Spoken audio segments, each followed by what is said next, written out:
એક સમયે શ્રીહરિ વડતાલથી ગઢપુર પધાર્યા ને વળતે દિવસે દાદા ખાચરના દરબારમાં ઉગમણા બારના ઓરડાની ઓસરી ઢોલીએ વિરાજ્યા હતા.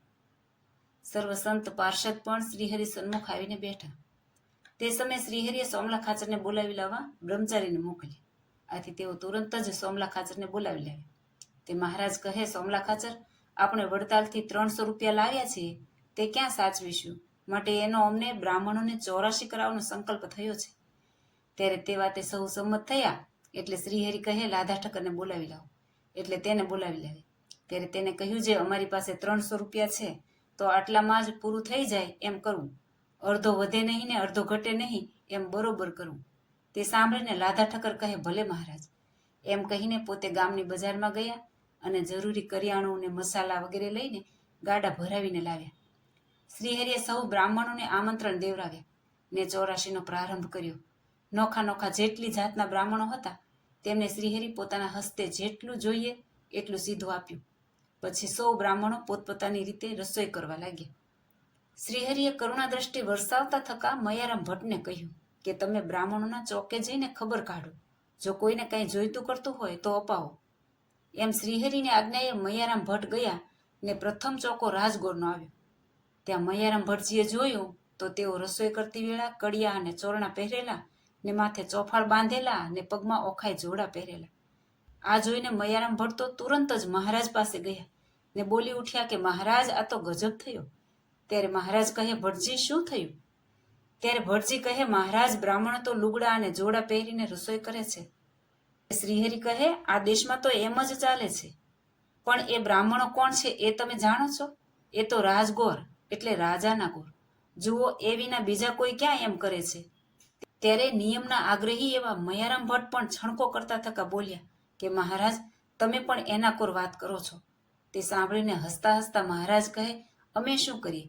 તમે જાઓ ને એ લોકો સમજે તો સમજાવો. મયારામ ભટ્ટ તો તુરંત જ ગયા અને રાજગોરના ચોકે ગયા ને કહેવા લાગ્યા, જે તમે સૌ બ્રાહ્મણ થઈને લુગડા અને જોડા પહેરીને રહોડે રાંધો એ ઠીક ન કહેવાય હો. એક અબોટિયું પહેર્યું જોઈએ. એમ ઘણા સમજાવ્યા. ત્યારે રાજગોરોએ કડિયા, ચોરણા અને ઓખાઈ જોડા ઉતારીને ચોફાળ પહેર્યા. પણ તે બહુ મોટા ને જાડા, તે કેળે રહે નહીં. આથી ચોરણાઓમાંથી નાળીઓ કાઢીને પહેરેલા ચોફાળ ઉપર કેળે બાંધી. આમ તેઓને સમજાવીને મયારામ ભટ્ટ શ્રીહરિ પાસે પરત આવ્યા ને બોલ્યા કે મહારાજ, આ બાજુનો ચાલ તો બહુ ભૂંડો કહેવાય હો. બહુ સમજાવ્યા. ત્યારે 8 હાથનો ચોરણો ઉતારીને 24 હાથના ચોફાળ પહેર્યા. પણ તે બહુ જાડા, તે કેળે રહે નહીં. તે માથે નાળી બાંધી ત્યારે કેળે ચોફાળ ટક્યા. આ સુણીને શ્રીહરિ ખડખડાટ હસ્યા ને બોલ્યા, ભટ્ટજી, અમે તમને કહેતા નહોતા કે રહેવા દો, આ બાજુનો ચાલ જ એવો છે. પછી સૌ બ્રાહ્મણો રસોઈ રાંધીને જમીને પોતપોતાના ઘરે ગયા.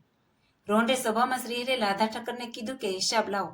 એમ ફરી ફરીને 3 વખત કહ્યું. ત્યારે લાધા ઠક્કર હિસાબ લાવ્યા ને સરવાળો મેલ્યો તો 400 થયો. એમ 100 રૂપિયા વધારે ખર્ચ્યા જોઈને શ્રીહરિ વળતા થકા લાધા ઠક્કરને બોલ્યા, છે અમે તમને 300 રૂપિયાનું કહ્યું હતું ને 400 કેમ વાવર્યા? હવે આ વધારાના 100 રૂપિયા ક્યાંથી લાવીશું? એમ કહેતા ખૂબ વઢ્યા અને ઊભા થઈને ઉગમણા બારના ઓરડાની ઓસરીએ ઢોલ્યો હતો ત્યાં બેઠા. સર્વ સંત ને હરિભક્ત પણ મહારાજ જ્યાં હતા ત્યાં આવીને સન્મુખ બેઠા. પ્રાગજી પુરાણી આવીને કથા વાંચવા માંડી. તેવામાં બોટાદથી અદો શેઠ આવ્યા ને શ્રીહરિને ચરણે દંડવત પ્રણામ કરીને 100 રૂપિયા રોકડાની ભેટ મૂકીને પગે લાગ્યા.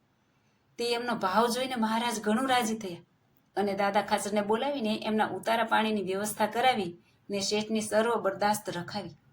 શ્રીહરિએ લાધા ઠક્કરને બોલાવીને એ 100 રૂપિયા દીધા અને વળી ઠપકો દેતા કહ્યું કે આવું કોઈ દી કરશો નહીં.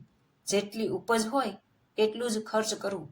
જુઓ, ઉપજ કરતા વધારે ખર્ચ કરે છે એને મહા દુઃખ થાય છે. જય સ્વામિનારાયણ.